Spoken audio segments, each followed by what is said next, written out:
It's unstoppable move, but there is a very, very important resistance level that my community need to be very, very wary of. I'm super jet lagged, just landed in Dubai in the hotel room, but I've got to give you guys an update because what seems to happen is every time I fly out to Dubai, Bitcoin wants to go crazy. The last time I was here a couple of months ago, Bitcoin broke through that 30,000 mark and left it for dead. Now Bitcoin breaking through 57,000, looking super, super, super strong here.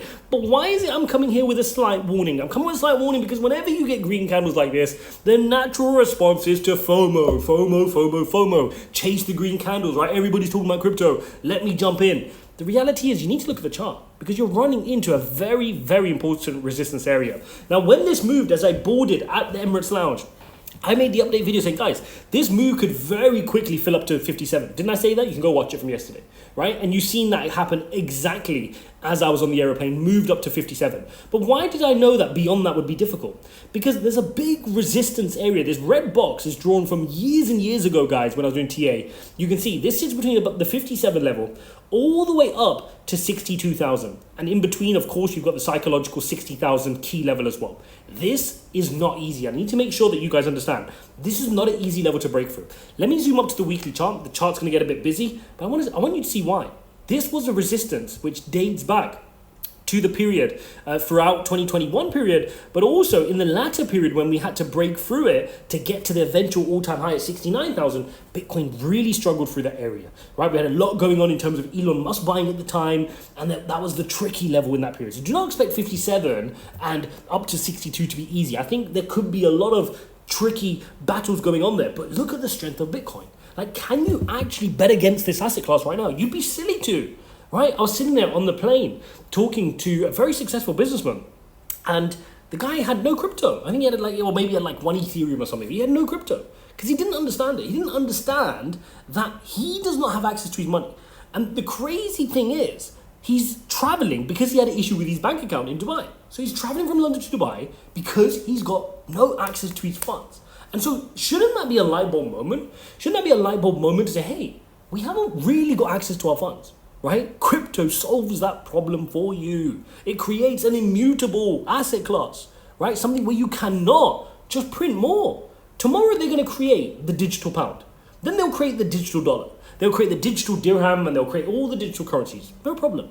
And they're going to try pretend like it's crypto. Oh, this is the same as USDT. This is the same as USDC. Look, you can send it instantaneously. Oh, it's cool. It's not fundamentally the same. It's not the same thing. If a government has control of it and they can print more and more and more whenever they want, it is not the same as Bitcoin. How can you compare? Bitcoin is written in code. It's got the biggest network of computers globally, right? This is not something that's easy to replicate. It's not something which is easy to bring down. It's not something which is easy to hack. And that is what you're investing in.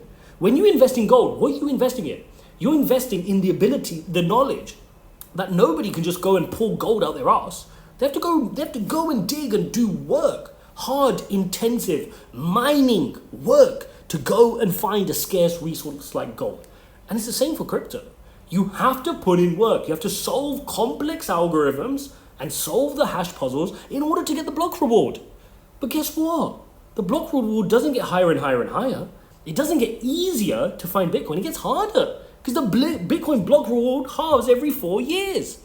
How could you have a better asset class which is anti-inflation, which is deflationary?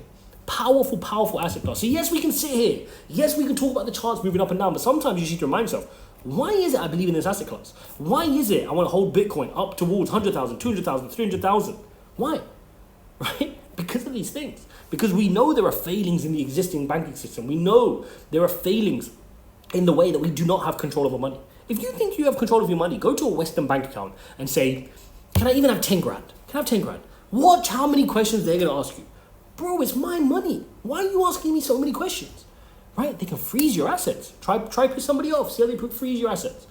You don't have control of your money. And this is what people understand in the crypto world. So yes, we can monitor these charts. We can look at resistance levels. That's all great. But you got to remember that. So let's now jump back in chart. You see Bitcoin dominance soaring here, right? Up 4.23%, up 1.6%. We know that. We know Bitcoin's going to go on its run and then all coins follow behind. So don't panic by that. You've got all coins, you're like, why are my all coins not moving? You don't need to panic. But the reality is you need to always remind yourself, what is it I've said for years? Eat your veg. eat your veg, get your Bitcoin, get your Ethereum, and then treat yourself to some dessert. Get yourself some of those altcoins you love, because I know you're degens. You want to take crazy risk.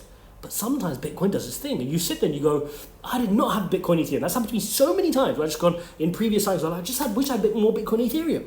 I get so excited with altcoins, I just wish I had more Bitcoin Ethereum. And so that's where I got that whole motto from about eating your veg. Don't chase green candles. We don't need to chase when Bitcoin's up 4%. No need whatsoever. We wait for pullbacks.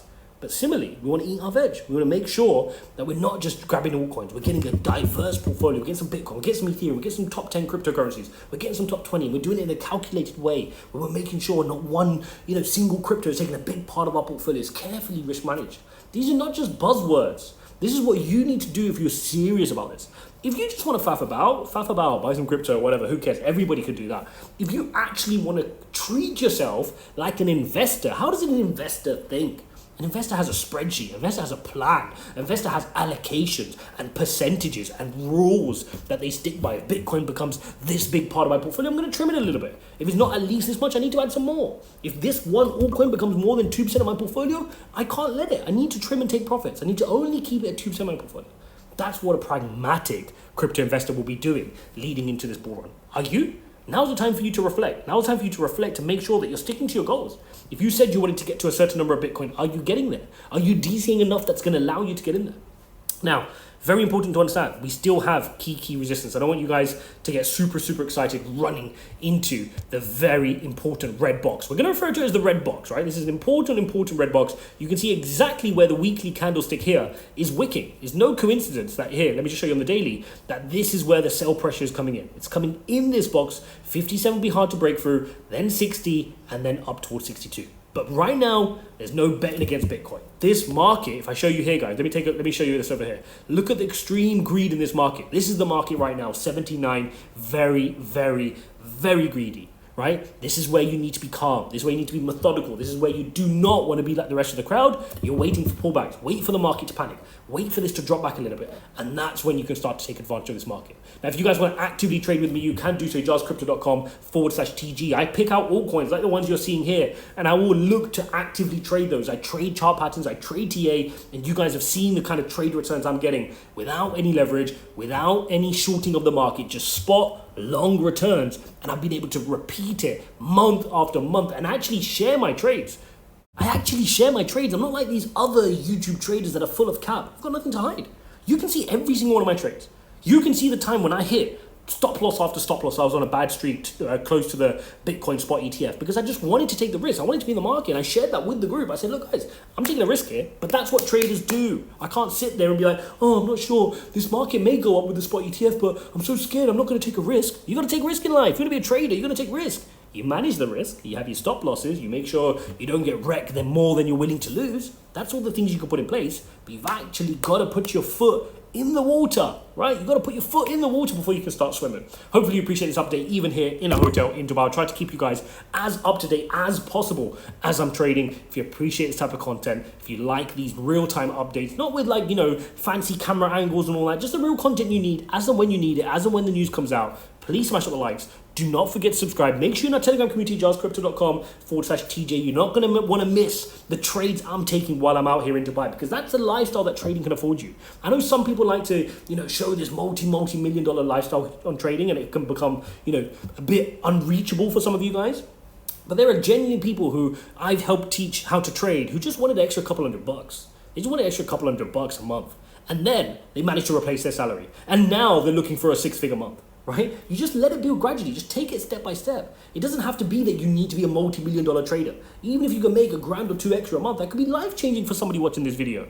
Right? And that is really possible. And it offers the freedom of a lifestyle. If you're working a job, if you're building a business, but you need a little extra, you can trade in your evenings and weekends. You can swing trade like I do. I barely spend that much time placing the actual trades. Of course, I need to research and find the chart patterns, but I can help you guys with that as well in the Telegram community. As always, guys, thanks for watching. Don't forget to smash the likes. Don't forget to subscribe, and I'll see you in the next one.